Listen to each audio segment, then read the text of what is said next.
Muy buenas noches, bienvenidos al Fondo de Cultura Económica, a la presentación del libro del señor Pepo Toledo. Damos una excusa porque el licenciado Medina pues, no ha podido venir porque está varado en el tráfico, pero sean bienvenidos y gracias por participar en este evento junto con el Seminario de Cultura Mexicana. Le damos la bienvenida a nuestros panelistas y los dejo con la licenciada María Eugenia Gordillo. Muchas gracias. Estuvo con ustedes Gaby Velázquez, que es, junto con Marielos, los motores del Fondo de Cultura Económica. Presentación del libro Economía y Geopolítica para Votantes por Pepo Toledo en el Fondo de Cultura Económica. Comentan la periodista María Eugenia Gordillo y el Premio Nacional de Literatura José Luis Perdomo. Y Carlos Sepúlveda nos prestaba el salón del fondo de la zona 9, pero estamos un poquito diferente de color porque ahora está pintado de verde, pero nosotros somos rojo mexicano, así que me da mucho gusto. Tenía ya el papelito hecho para saludar a César Medina Lara, a quien también le tengo mucho que agradecer. Y en la Feria del Libro tuvimos el inmenso gusto de ver a Carlos Sepúlveda, que fue quien nos recibió con los brazos abiertos, ¿verdad? Entonces, pues, tenemos a nuestro querido Pepe y su esposa Regina, respetado escritor, Premio Nacional de Literatura y miembro de la Academia Matemática de la Lengua, primer vicepresidente de nuestra corresponsalía, un honor siempre para nosotros, y como dijera nuestro gran amigo Álvaro Castellanos Howell, un lujo para comentar el libro de hoy. Entonces tenemos a José Luis Perdomo Orellana, que será quien haga esa tarea. Muy buenas noches a todos. Yo lo único que quiero decir es, después, antes de escuchar estas dos disertaciones, Pepo nos sorprende de nuevo con una profunda investigación sobre el espinoso tema, la economía y geopolítica para votantes. Enfoque latinoamericano, en este no menos espinoso momento que vive el país. Conforme nos adentramos en sus 312 páginas, citando innumerables cantidad de consultas hechas para darle vida a este interesante e instructivo volumen, que bien harían las universidades que tienen ciencias económicas instar a sus alumnos a consultarlo. Es un valioso aporte al conocimiento de la realidad que vive el mundo y cae como anillo al dedo en este momento de nuestro país. Es un magnífico documentado texto.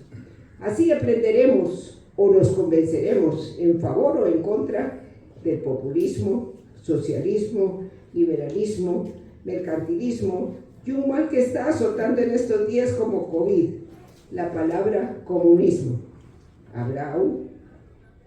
También enfoca el cambio climático y la muy importante economía mixta, que eso sí, ojalá lo lográramos, y otros variados e importantes temas para ser mejores ciudadanos con conocimiento de causa. Así que con muchísimo gusto les cedo este aparatito a semejante valor guatemalteco que con mucho gusto lo escucharán ustedes. Con ustedes el ilustrísimo maestro José Luis Perdomo. Uno de los pocos humanistas que le quedan al mundo, a Latinoamérica y Guatemala, jamás se toma selfies ni tiktokea para pavonearse con lo que hace. En 1990 promovió en Guatemala la eliminación del plomo en la gasolina, un contaminante altamente tóxico.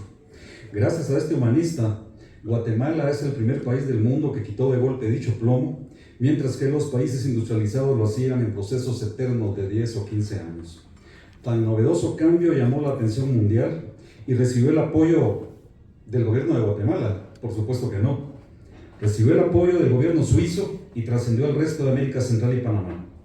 La norma de dicho programa fue la premisa de que las medidas de control ambiental deben ir de la mano de la economía, y hay un texto para sustentarlo. Su título: La gasolina sin plomo, el medio ambiente y la economía. Su autor, el mismo que hoy nos reúne.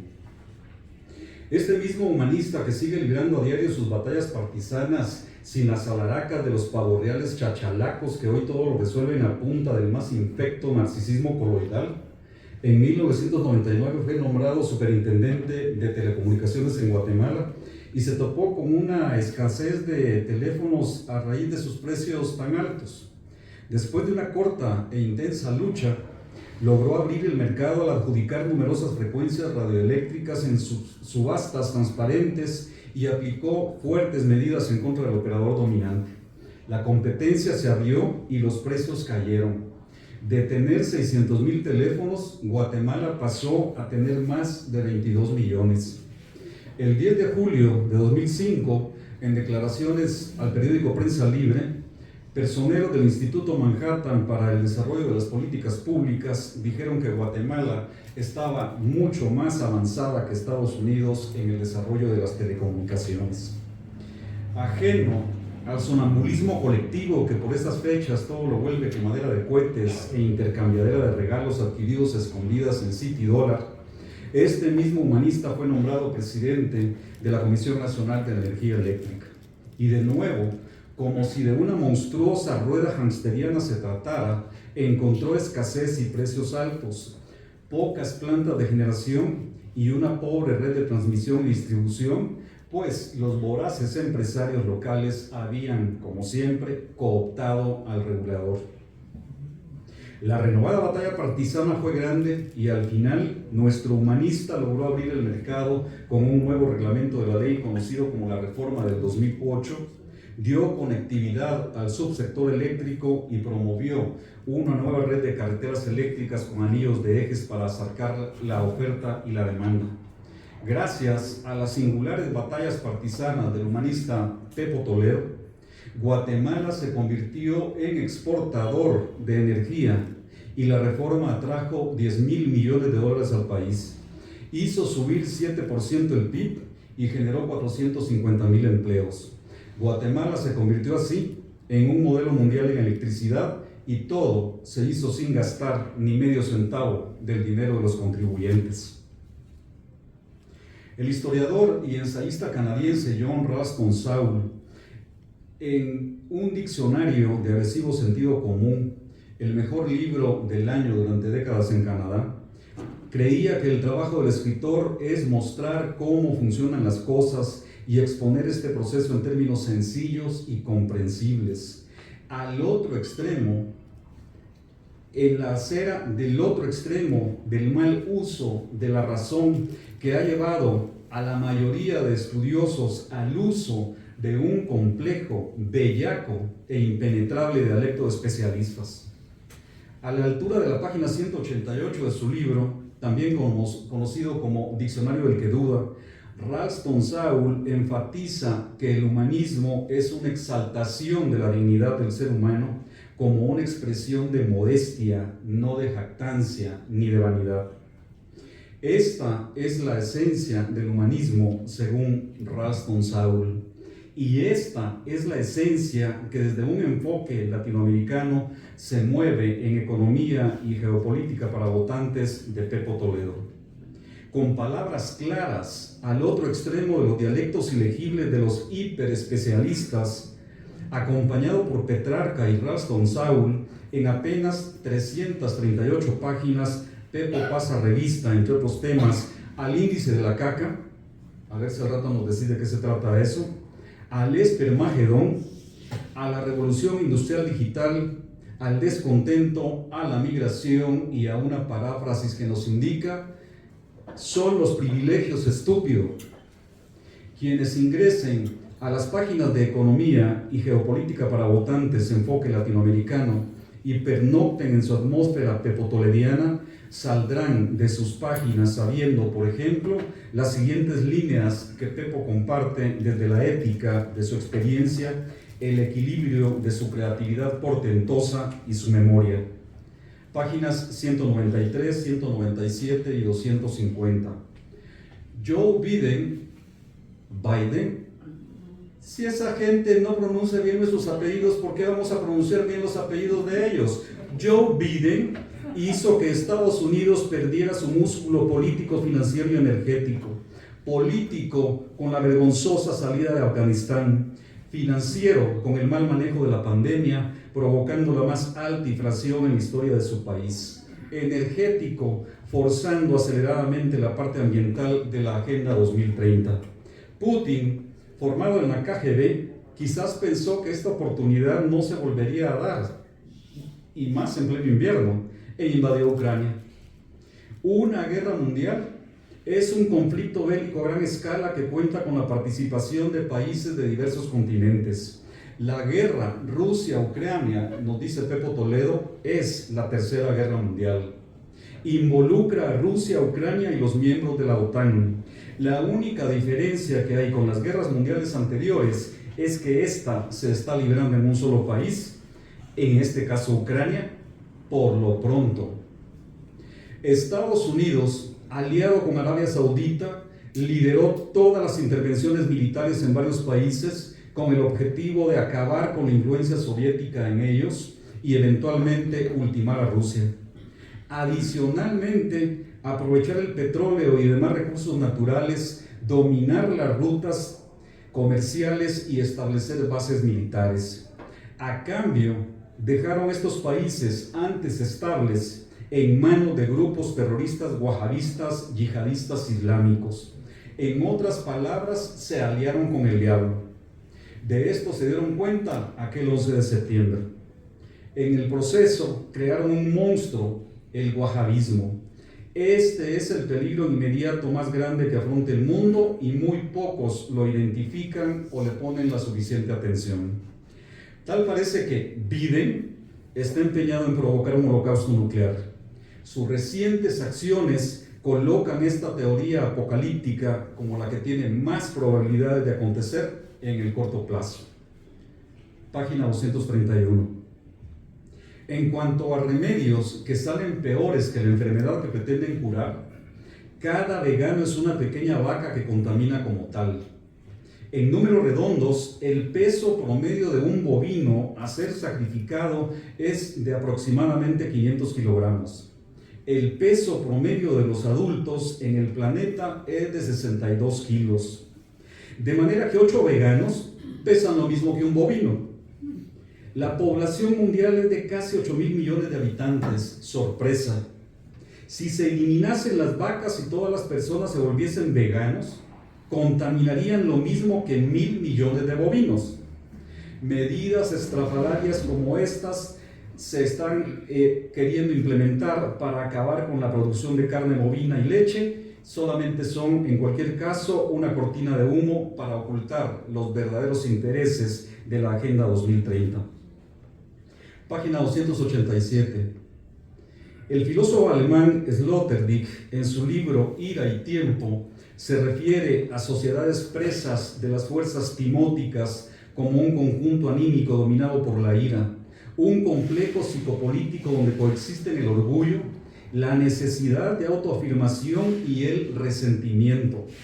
Las considera el motor principal de la historia, el motor principal también que mueve al género humano con toda su carga de violencia concentrada en la venganza. Esto explica el porqué de la competencia, la confrontación y el porqué de la guerra. Sintomatías que nunca terminan de asustar la sombra de cada prójimo que infesta todavía el planeta. La política global en las últimas décadas funcionó como una enorme máquina de desigualdad social. Putin cuenta historias de humillación, lo que supuestamente Occidente le hizo a Rusia en la década de 1990. Los líderes de China hablan del siglo de la humillación.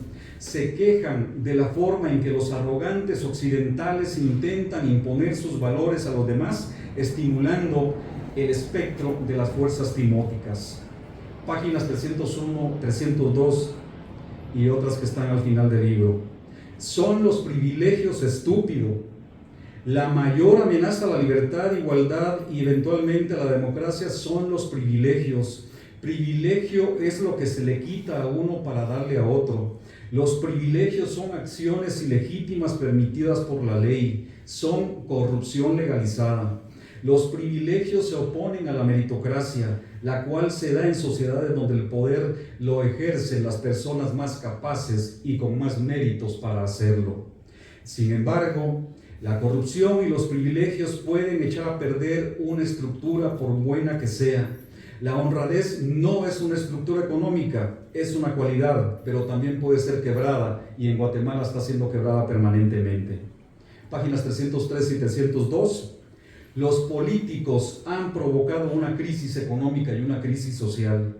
No importa qué ideología propongan, centro, derecha, izquierda, pronto se incorporan al sistema de corrupción y de privilegios. El resultado en Latinoamérica es el aumento perpetuo de la pobreza, la desigualdad y la falta de libertad. El pastel que se llama patria se reparte entre grupos de poder que cambian con el tiempo. Lo que no cambia es que al pueblo siempre le quedan migajas si es que le dejan algo. La cultura del privilegio es la normalización de la desigualdad y sus efectos en la vida cotidiana, al punto en que ya casi nadie se la cuestiona. Es un sistema establecido que la gente ve como natural. Peor aún, quien habla de estos temas corre el riesgo de ser tildado de comunista o subversivo. El pueblo debe abrir los ojos. Los mismos políticos que han provocado estas desgracias no lo van a sacar de ellas. Página 311. Se deben emprender acciones que promuevan una mejor posición económica, social y política en las clases marginadas. Hay que denunciar los privilegios e impulsar un nuevo pacto social. Las políticas económicas y sociales deben ser de aplicación general. Quienes ejercen el poder tienen la opción de trabajar a favor o en contra de una mayor igualdad. Los electores deben escoger a candidatos con trayectorias y programas que ofrezcan mejores garantías de una sociedad más igualitaria. Ante el dilema de por quién votar cuando lleguen las elecciones a tu país, la mejor opción está clara. Vota por el candidato que esté dispuesto a enfrentar y romper el sistema de privilegios y monopolios. La discusión bizantina entre conservadores, liberales, comunistas, capitalistas, derecha e izquierda solo desvía la atención del verdadero problema. El sistema de privilegios, donde quiera que se den, es lo que hay que atacar y acabar. Este es el verdadero enemigo. ¿Y los verdaderos amigos? Los verdaderos amigos son los humanistas que, como Pepo Toledo, nos comparten su vida, su obra, su teoría y su práctica. Gracias con todo el corazón, luminoso maestro de maestros, por seguir abriéndonos ventanas, puertas y compuertas.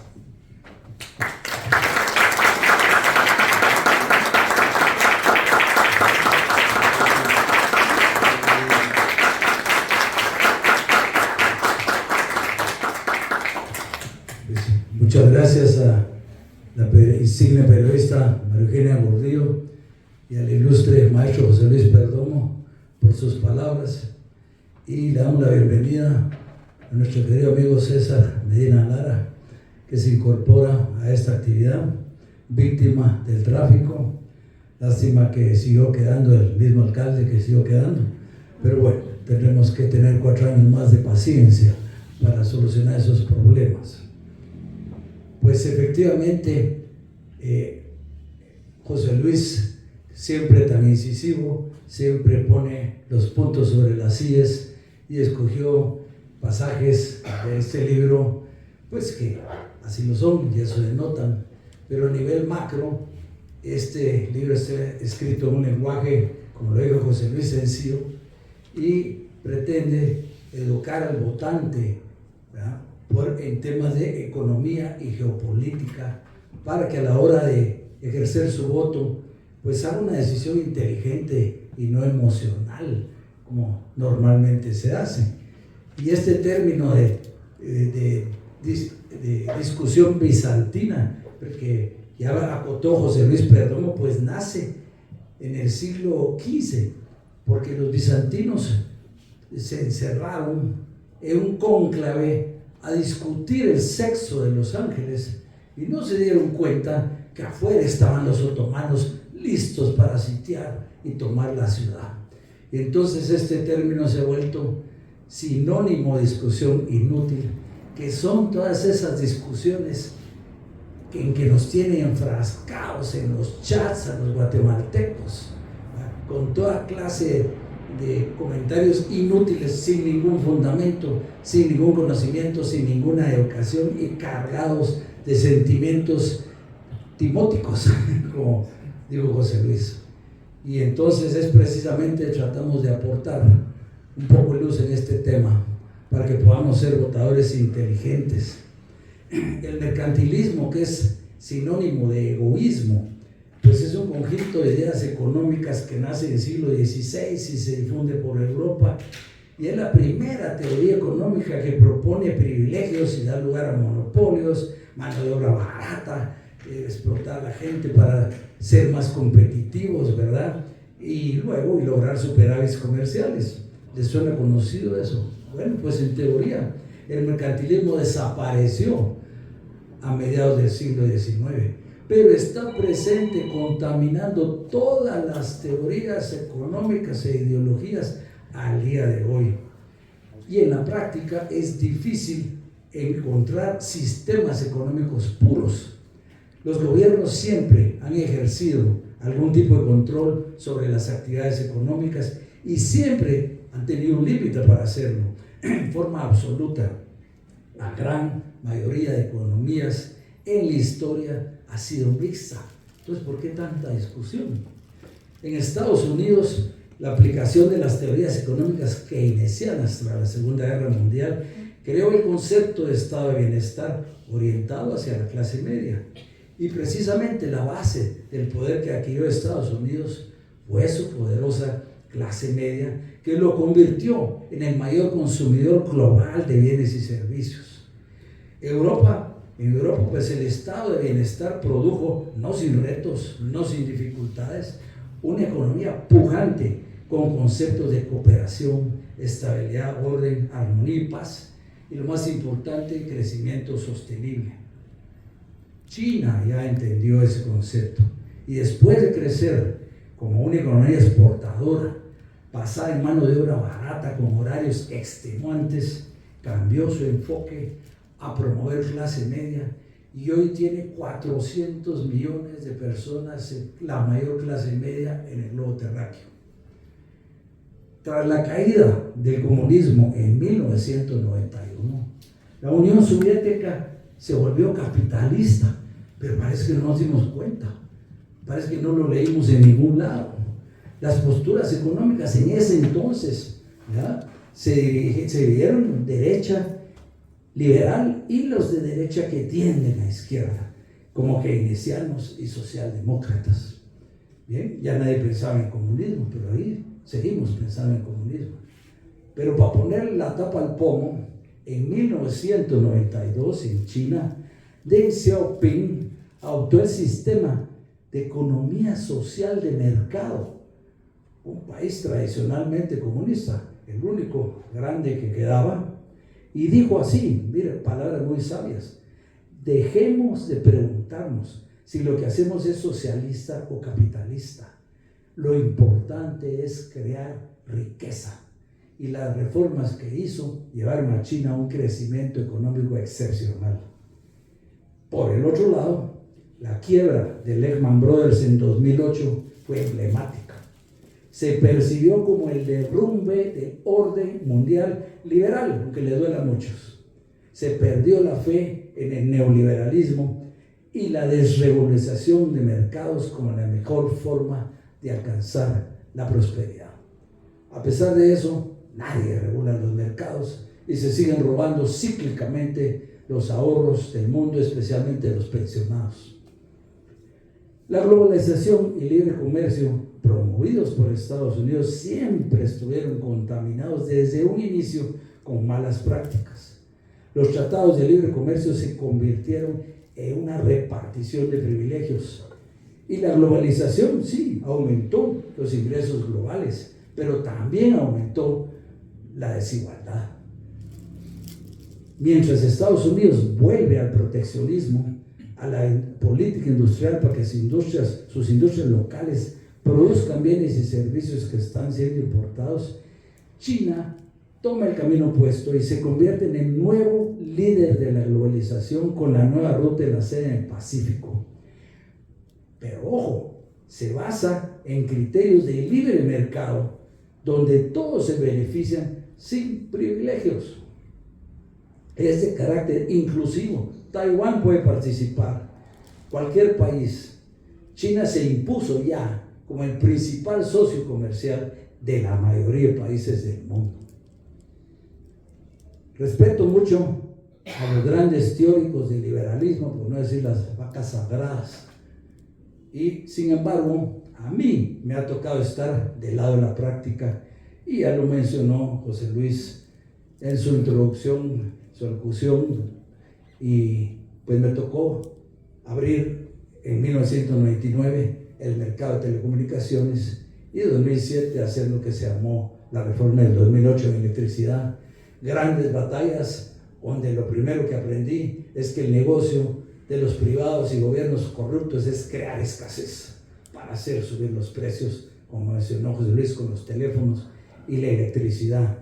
Entonces yo no soy uno de esos grandes teóricos de la economía, pero yo he estado ahí, yo he estado donde está la acción, ¿verdad? Y ese es mi testimonio que les vengo precisamente a compartir.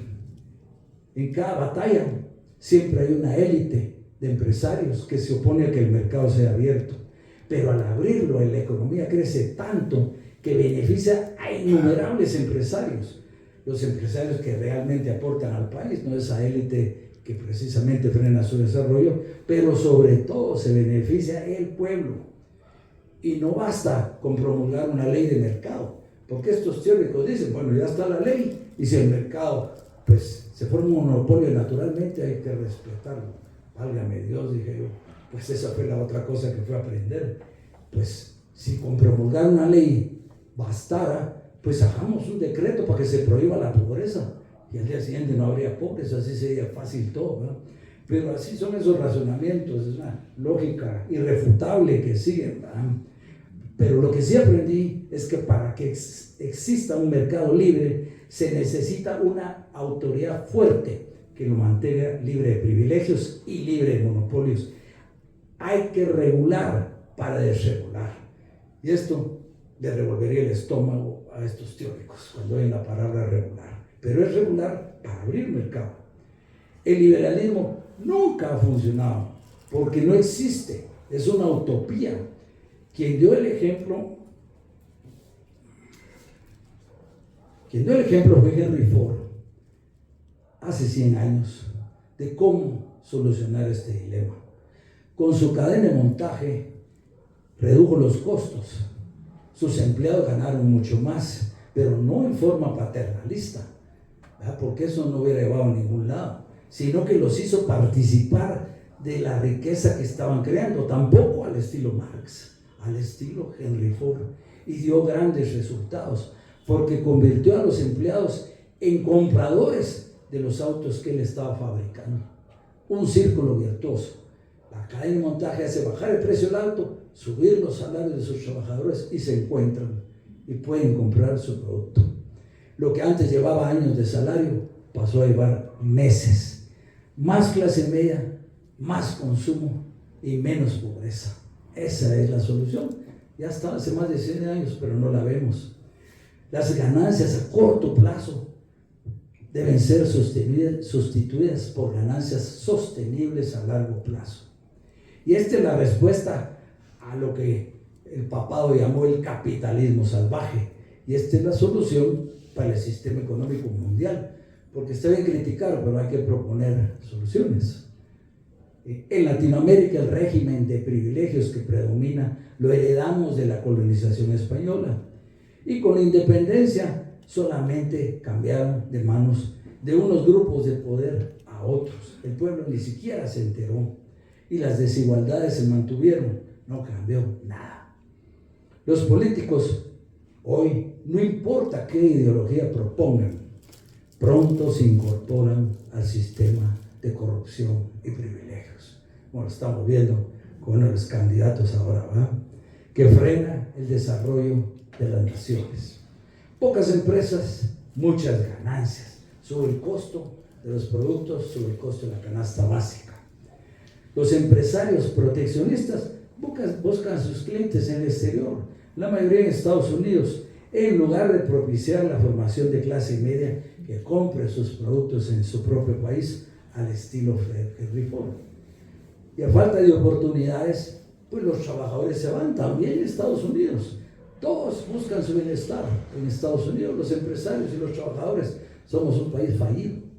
Solo el año pasado se fueron 500,000 guatemaltecos. Imagínense el costo de separación de familias y todo sudor, sangre, lágrimas, muerte que hay en camino. Esa es nuestra realidad. En Latinoamérica, el rechazo contra la clase política hace que el péndulo se mueva entre derecha e izquierda. Y la norma es el triunfo de la oposición. Y la gente anhela el cambio, no importa para qué, pero anhela el cambio porque las élites gobernantes ya perdieron legitimidad. Y la ideología, ese debate en que estamos enfrascados los guatemaltecos en los chats, tanta tontería, tanta estupidez, la ideología se vuelve irrelevante, en verdad. Las tácticas de la derecha de acusar a la izquierda comunista, que ya murió hace años, han dejado de funcionar. A partir de diciembre, esas cosas sucedieron en la primera ola de izquierda, allá por el año 2000.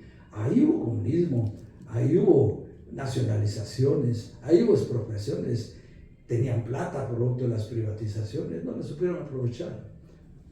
Ahora estamos en la segunda ola de izquierda a partir de 2018 en Latinoamérica, una mancha roja en toda Latinoamérica y todos asustados.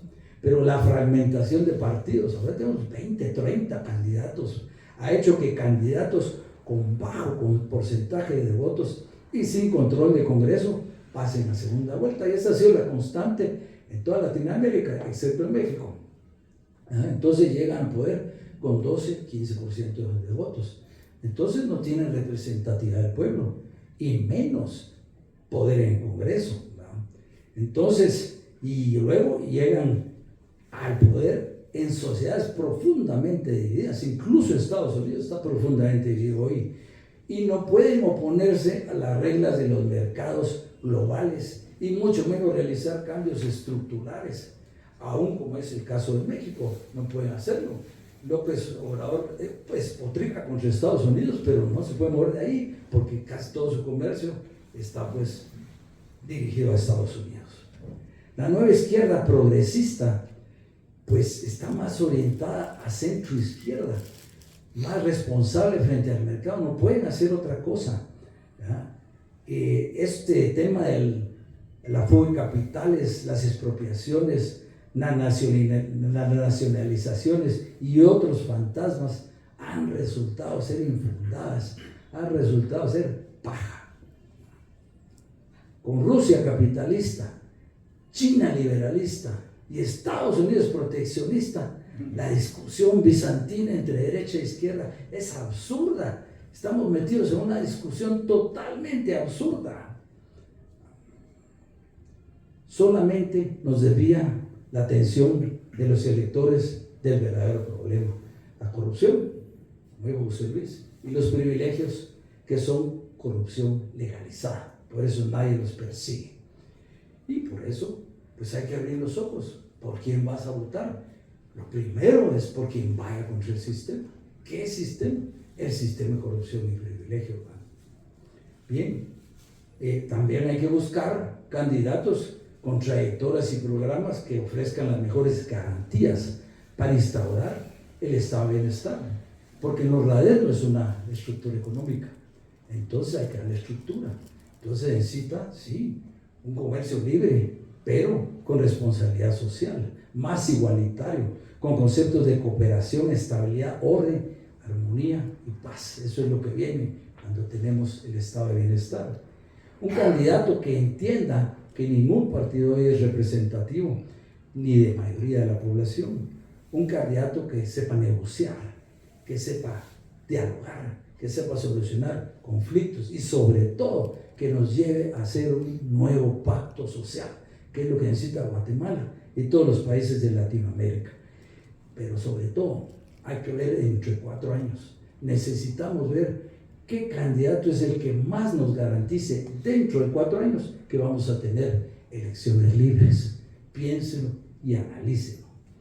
Y sobre todo, que prevalezca la razón y no los sentimientos en tu voto. Sino, ¿para qué fuimos al colegio? ¿Para qué fuimos a la universidad? Nos dejamos llevar por la ira, por los sentimientos timóticos, los impulsos timóticos y los chats. Este libro está dirigido al electorado y, como ya dijimos, está escrito en un lenguaje didáctico. Primero sitúa al lector dándole un breve recorrido por los regímenes de dominación política y las doctrinas económicas. Luego toca con nuevos conceptos derivados de los derechos humanos, como dignidad, igualdad y libertad, que se han vuelto palabras tan elásticas que hay que estudiarlas profundamente. Y luego hacemos un recorrido por los sucesos que moldearon la edad contemporánea para aprender de aciertos y errores. Y aprendemos, sobre todo, sobre la batalla que quienes dirigen el orden mundial, que son individuos que nunca dan la cara, ¿verdad? Que andan en algún salón de reuniones tomando sus decisiones, nunca los conocemos, pues es la batalla que libran por el control de tu mente y por el control de tu corazón, el manejo de los medios de comunicación. Y también descubrimos la verdad de temas álgidos, como ya los trató José Luis Perdomo, de la verdad de la guerra Rusia-Ucrania, el wahabismo, el verdadero enemigo mundial, que nadie lo identifica, el cambio climático y todas esas teorías apocalípticas que usan para manipularnos, manipular tu mente y tu corazón. Esperamos que disfruten el libro. Muchas gracias.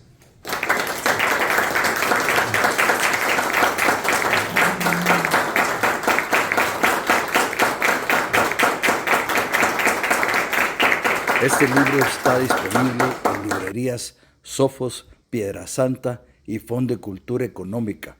También se puede obtener en formato electrónico utilizando el código QR en la pantalla.